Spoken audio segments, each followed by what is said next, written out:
What's up guys, Up to the Water here, bringing you a UU battle today, and quite frankly, this was a really close match versus, well, I'll tell you when we get into the battle.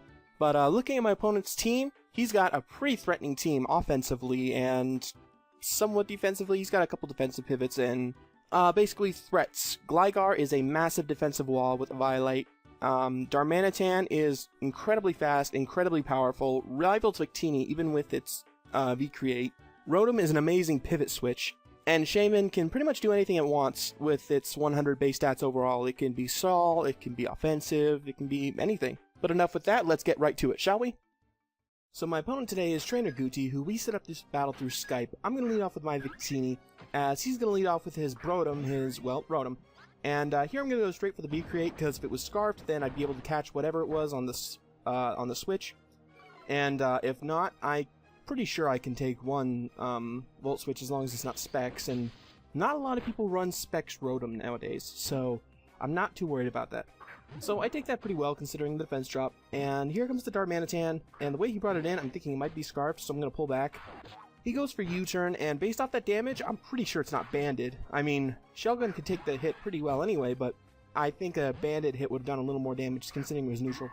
So he goes into his Happy Feet, his Empoleon, and sets up the rocks as I go into my Bronzor, my Bell, predicting the Ice Beam, because I just don't want to take any chances since it's my defensive wall. But he's going to set up the rocks as I set up my rocks, and he's going to switch into Darmanitan. And again, I've got my Shelgon, which can pretty much wall the hell out of this thing. So it goes for Flare Blitz, and look at that damage. Does absolutely nothing to Shelgon.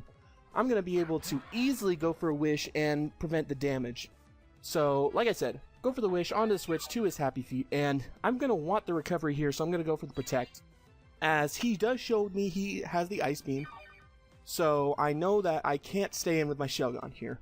Well, actually, I kind of predict that he'd predict my prediction, that's a mouthful, and go for the Wish, and I'm going to pull back as he pull backs into his Porygon 2, and this was kind of a wasted Wish, considering it didn't really work out. But knowing my Bell is walling pretty well, I go ahead and switch into it, and like I said, the Wish pretty much is wasted. He goes for a T-Bolt, as he gets a download boost from my Shelgon, which is pretty good for him, and I go for Toxic, and I'm okay trying to stall out this Porygon, because, well, it's not very offensive, so I can take quite a few hits, and I can stall it pretty well. So I go for a Gyro Ball, trying to rack up as much damage on that thing as possible, but he switches into Gligar, and it doesn't do a lot. He pulls a U-turn on my Bell from his Gligar, and I think I just go for another Gyro Ball, or no, I go for an Earthquake, predicting the incoming Empoleon, as he actually goes into his Rotom, and, well, he pulls a nice trick here. He predicts my switch quite nicely, me fearing the overheat, and I go into my Shogun, as he goes for a Pain Split, and it's going to do quite a bit to me. It's not going to do a lot, but it gets me in a range where I can't take hits safely. So he goes for a Will-O-Wisp as I go for the Wish. I really should have gone for the Toxic first if I wanted to get it Toxic, because on this next turn I figure, you know, okay, whatever, I'll go for the Toxic now. But he goes for a Volt Switch, and pretty much, I don't know if predicting that, but knowing that it was a really good check to my Shelgon, pretty much a counter, he switches into his Happy Feet, and my Toxic has no effect. But I'm going to be able to get off my Wish, so that means I'm going to have some good HP to switch in on that Darmanitan. And I can just switch out into my Gloria now, because I figure, you know what, Bell can't take too many hits anymore. As he goes for Ice Beam, I quad resist it, no big deal. I go for a Substitute, getting ready to set up on this guy, considering I have the Grass Knot, but he goes for Roar. I don't know if he knew that I was that kind of set. Well, actually I do. He told me in the chat afterwards. He didn't know. He just happened to go for it. So I switch it, he roars me into my Hitmontop, and this is actually a pretty good switch for me, considering I can just go for the close combat if I wanted to. But I know he's not going to want that, and he's going to switch out, so I just go for a Substitute on the incoming whatever he wanted to bring in. And since it's Gligar, I'm free to go for the Rapid Spin, and here, I know from past experience that these things are going to want to Toxic me. So here, I make kind of a risky play, sacrificing my Hitmontop's HP.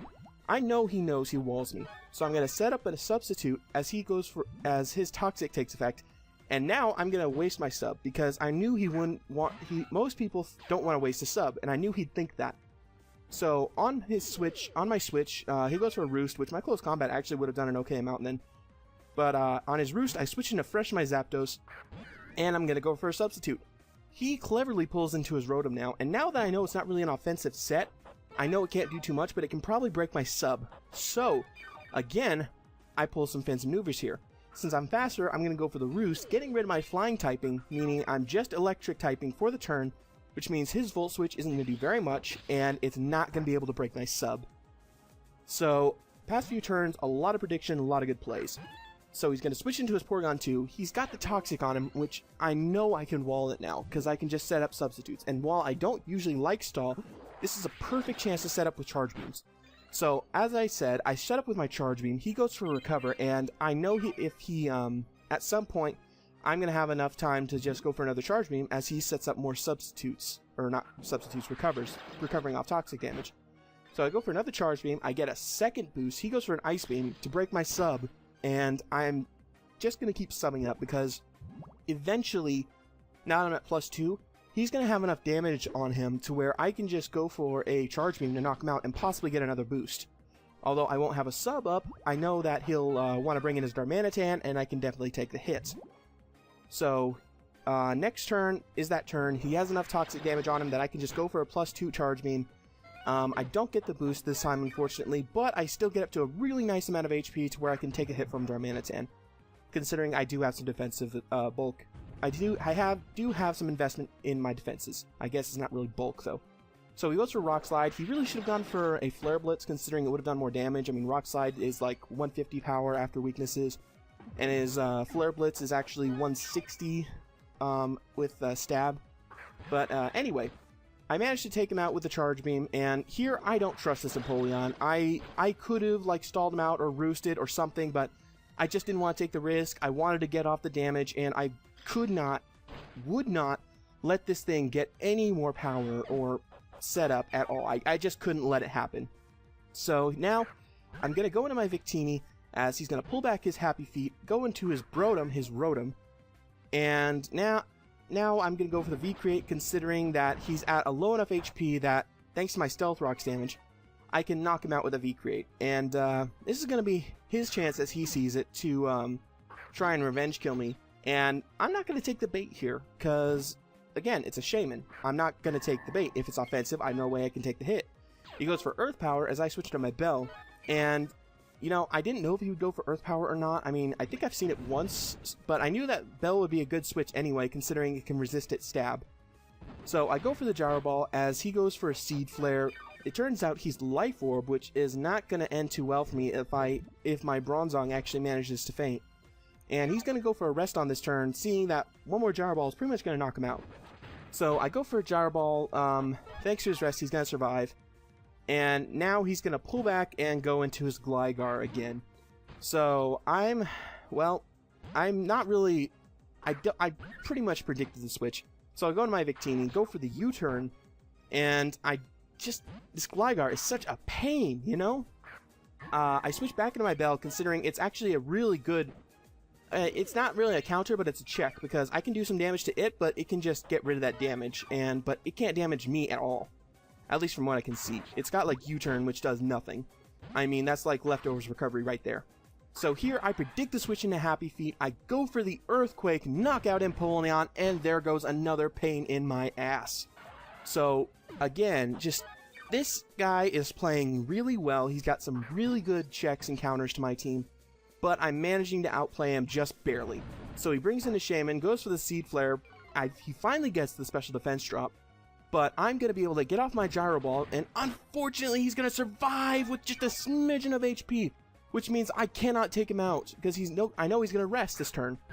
And knowing this, I'm going to switch into my Victini, because I really think that it can't, well, like I was saying before, it's gonna rest, and now he's definitely going to switch, predicting my V-Create. But I'm not going to do that. I'm going to go straight for my Trick, because I know Gligar is coming in.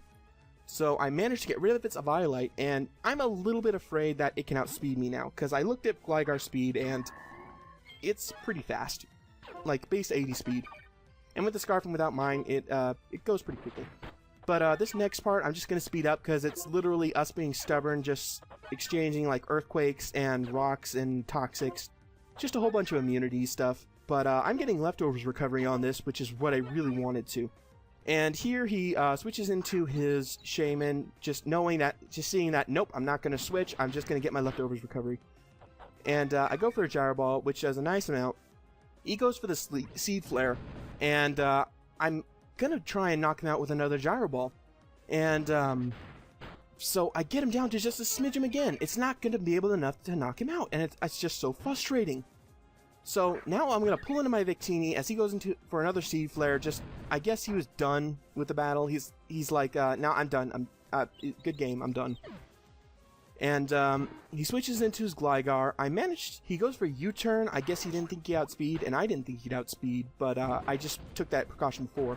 I go for the V-Create, knock out his Gligar, and end the battle. So, good game, man. Really good game. A game I really enjoyed.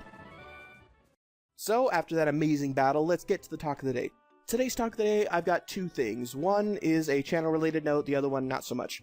On the channel-related note, my classes have started up for my school again, so I may have trouble uploading sometimes. Like some of you may have noticed, there were 2 Showdown dailies yesterday. That is because I could not upload on Monday.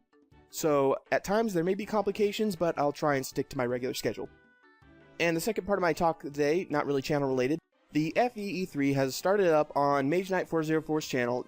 Most of you guys probably have no idea what I'm talking about, but I'll leave a link anyway. It's pretty much a showcase of ROM hacks and stuff for the Fire Emblem community, which I'm not really a part of, but I really do love Fire Emblem, and some of the stuff is really entertaining, and I really encourage you guys to go check it out. So that's enough for today's video. I hope you guys all enjoyed that, and I will see you guys next time. Like that video? Why don't you hit the like button or maybe subscribe to my channel? Or better yet, check out the artists who make this all possible.